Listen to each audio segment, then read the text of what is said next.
muka-muka baru yang kemudian itu bisa menjadi pertanyaan di pasangan kita, khususnya saya itu kan. Jadi ketika dia lakukan itu, yang semulanya sudah retak, yang ya dalam artian sudah tidak bisa diselamatkan itu hubungan, tapi ketika diberikan somasi untuk kemudian dimediasi, ternyata bisa kembali merajut bunga-bunga cinta yang sudah luntur itu.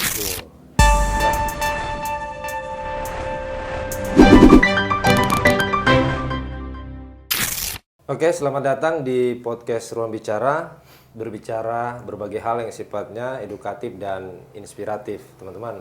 Teman-teman, kali ini kita kedatangan pembicara yang tentu cetar membahana dan luar biasa. Tentu kita akan membahas seputar persoalan yang ya sifatnya edukatif. Siapa dia? Namanya ini mirip, ya kalau kita dengar secara sekilas seperti apa nama-nama orang Japanese, Jepang. Nah, namanya Sirajuddin Takeyama Maran. Apa kabar, Sirat? Ya, alhamdulillah baik. Oke, kalau tadi puasa enggak puasa? Alhamdulillah puasa lancar. Puasa lancar, ya itu yang paling terpenting lah. Kalau sudah lancar, ya semoga kedepannya lancar lah. Amin. Pembicaraan kita ya seputar berkenaan dengan non-litigasi, mediasi dan seterusnya. Tetapi sebelum sampai ke situ, mungkin kita akan singgung-singgung terkait aktivitas kesehariannya mungkin ya sebelum kita tiba kepada pertanyaan-pertanyaan lanjutan tersebut. Pertanyaan yang pertama, Bung Sirat, aktivitas kesehariannya apa ini di Sangatta ini? Ya baik, terima kasih. Ya baik, terima kasih. Jadi untuk keseharian saya di Sangatta ini, sebelum bergelut sebagai pengacara, ya pengacara barulah di Sangatta dia, itu saya 3 tahun bergerak di dunia kesehatan, khususnya untuk hunting calon-calon penyakit atau calon-calon orang yang terkena infeksi penyakit TBC itu, tuberkulosis. Nah, setelah berjalannya waktu, setelah selesai kontrak di TBC, saya ambil profesi di pengacara itu di akhir tahun 2024 kemarin. Nah, akhirnya sampai pada saat ini ya keseharian saya ya ngurus masalah orang. Oke, kalau beliau ngurus masalah orang. Oke, luar biasa. Jadi sebelum tiba dan aktif tenggelam dan tercebur di dalam dunia hukum sebagai praktisi, sebagai lawyer advokat, tapi sebelumnya itu sebagai apa ya bisa dibilang orang yang aktif untuk mengawal kesehatan dalam konteks TBC tadi itu ya. Betul. Oke, nah pertanyaan lanjutannya itu kan berbeda jauh ya dengan aktivitas sebelumnya dan aktivitas yang baru ini. Aktivitas sebelumnya dunia kesehatan, sekarang kan dunia hukum. Kok bisa milih jalur hukum itu kan rentannya ngejomplang betul, jauh betul itu. Kok bisa sampai terarah ke dunia hukum? Bagaimana ceritanya itu? Ya, jadi sebenarnya ceritanya itu agak unik sebenarnya. Jadi sebelumnya saya lulusan STAIS ya, Sekolah Tinggi Agama Islam Sangatta. Ya bisa dikatakan sebagai apa namanya ya, jebolan sekolah lokal gitu loh, gitu. Jadi saya angkatan pertama di STAIS di jurusan hukum, khususnya itu hukum keluarga atau bahasa kerennya di STAIS itu awal saksiyah gitu. Nah jadi setelah lulus dari STAIS tahun 2020 kalau tidak salah itu masuk bergelut di dunia kesehatan di TBC itu, dan kemudian ketika selesai kontrak di akhir tahun 2023 kemarin, saya tergerak hati itu pikir, ini kalau semisal ijazah saya S1 hukum di STAIS, kalau semisal saya nganggurin saja, ini rasa-rasanya tidak elok gitu dilihat itu. Akhirnya sharing-sharing pendapat, sharing-sharing diskusi dengan senior-senior yang ada di LBH, dalam arti ini Bung Pandu sendiri yang keseharian kita sering sama-sama ketika di LBH itu, ternyata ada sisi yang menarik dari dunia hukum itu sendiri.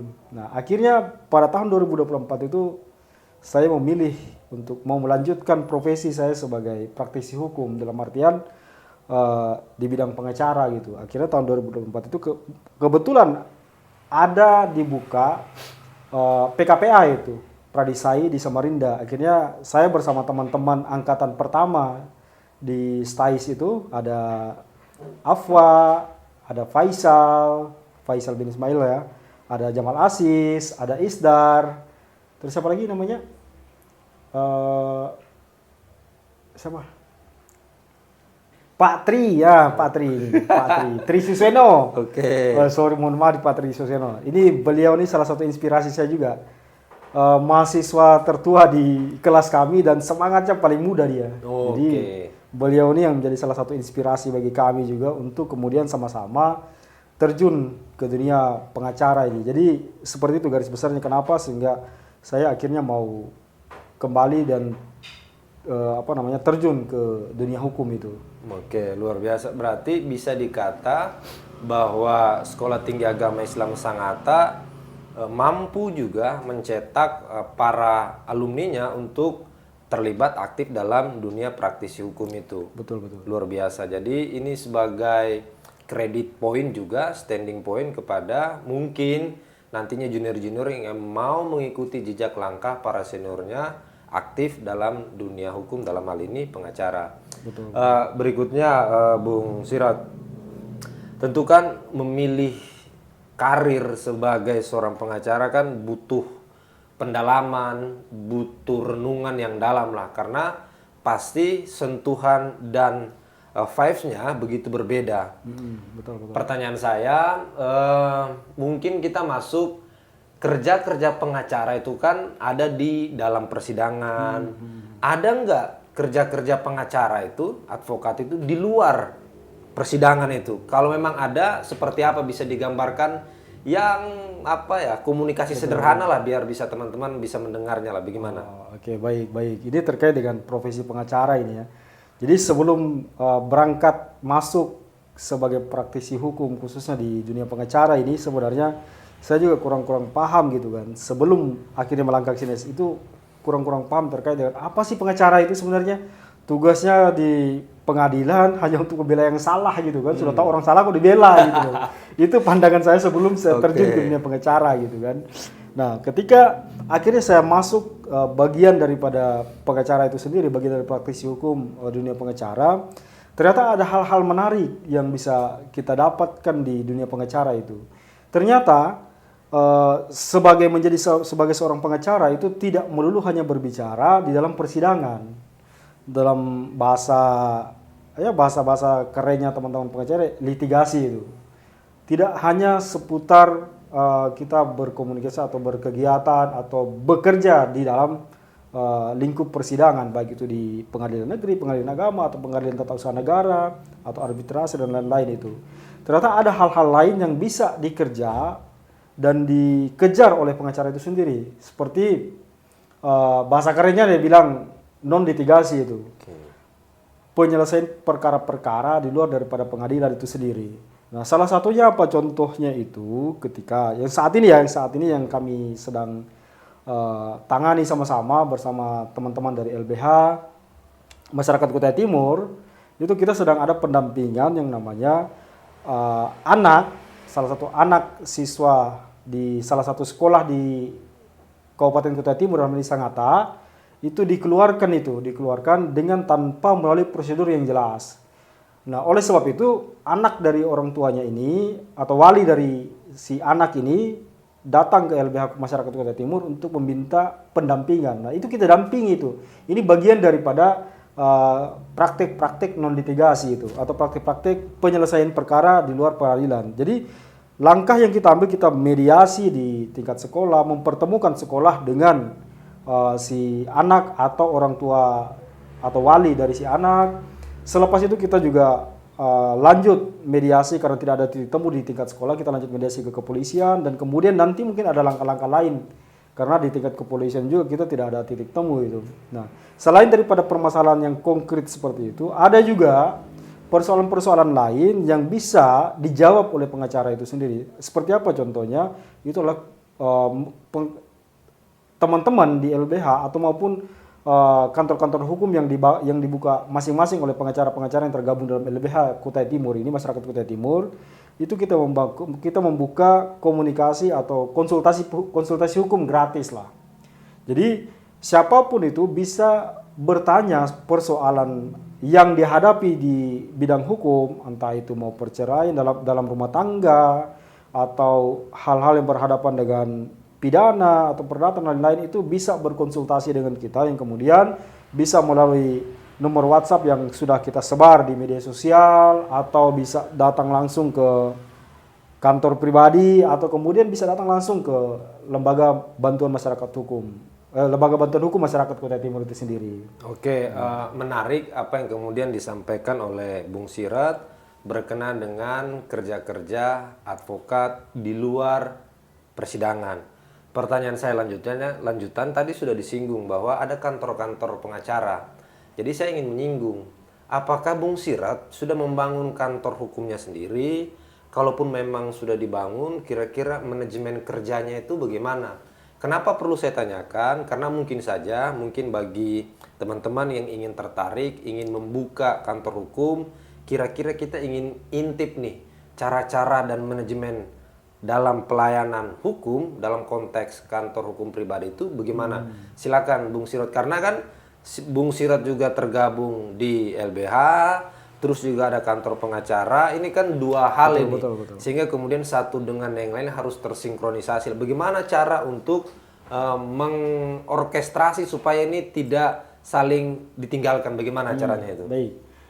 Jadi sebenarnya memang agak menarik juga di dunia pengacara ini, karena kita diberikan, maksud kita ini punya kebebasan untuk membuka kantor itu sendiri ya. Jadi saya sendiri pun membuka kantor sendiri, dalam artian saya bergabung juga di Lembaga Bantuan Hukum Masyarakat Kutai Timur, kemudian saya juga membuka kantor profesi saya sendiri, ya namanya Maran dan Rekan. Oh, Maran, berarti ini diambil dari nama ini? Ya, dari nama saya. Oke. Sirjudu PKO Maran, jadi Maran itu adalah nama suku saya, jadi saya ambillah nama Maran dan Rekan itu. Jadi kenapa saya pakai nama Maran dan Rekan, kemudian di situ nanti yang bergerak itu uniknya lagi di advokat, ketika saya pakai nama dan rekan, ketika ada kasus-kasus yang masuk di situ, saya boleh berpartner dengan teman-teman advokat dari manapun itu. Jadi saya bisa gabung, kita bisa sama-sama keroyokan untuk menyelesaikan atau mendampingi salah satu kasus yang sekiranya kita bisa sama-sama seperti itu. Oke, ya itu. Tentu dalam membangun kantor advokat, manajemen yang sudah terbangun, kan pertanyaan agak agak sensitif lah. Kan Bung Sirat sudah berkeluarga, ada istri, ada anak. Betul. Dengan kerja-kerja advokat ini mungkin ada klien yang perempuan, mungkin diajak bertemu, interview, menggali.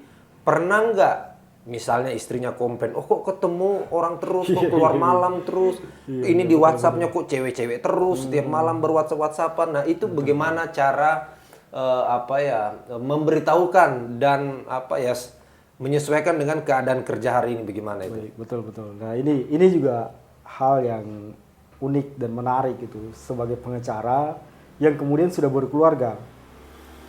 Jadi sebenarnya jadi pengacara sudah berkeluarga, baik itu dia sebagai perempuan yang sudah yang bersuami atau laki-laki yang sudah beristri ya. Sebenarnya agak unik dan agak menarik di situ, karena apabila ini tidak tersampaikan dengan jelas atau dengan baik ke pasangan kita itu baik istri atau maupun suami, akan menjadi tafsiran-tafsiran yang bisa mengakibatkan keretakan dalam rumah tangga itu sendiri. Nah, untuk kembali ke diri saya pribadi, saya membuka kantor saya sendiri dan alhamdulillah ini baru berjalan nih beberapa bulan. Alhamdulillah juga sudah ada beberapa kasus yang masuk di kantor saya sendiri dan saya jalankan bersama teman-teman yang lain. Nah ini memang yang berkomunikasi dengan kita seperti yang sampaikan oleh Bung Pandu tadi, itu memang banyak nomor-nomor baru, entah itu lewat WhatsApp, Messenger, ataupun DM Instagram, itu memang banyak muka-muka baru yang kemudian itu bisa menjadi pertanyaan di pasangan kita, khususnya saya itu kan. Jadi ketika dia bertanya, kok ada masuk WhatsApp begini, tanya-tanya masalah begini, ya saya sampaikan bahwa memang bekerja sebagai profesi pengacara itu memang kita akan selalu bersentuhan dengan persoalan-persoalan seperti ini. Apalagi ketika bersentuhan dengan persoalan rumah tangga. Suka tidak suka, mau tidak mau, pasangan kita harus rela melihat bahwa suami atau istri saya itu selalu berkomunikasi dengan orang-orang, ya entah itu dia lebih menarik dari pasangan kita atau tidak, ada itu suka tidak suka, mau tidak mau dia harus menerima itu. Karena memang itu bagian daripada pintu rezeki kita. Dan tentunya ketika kita sudah bersinggungan di situ, maka profesionalitas dari seorang pengacara itu harus ditunjukkan di situ. Oke, luar biasa.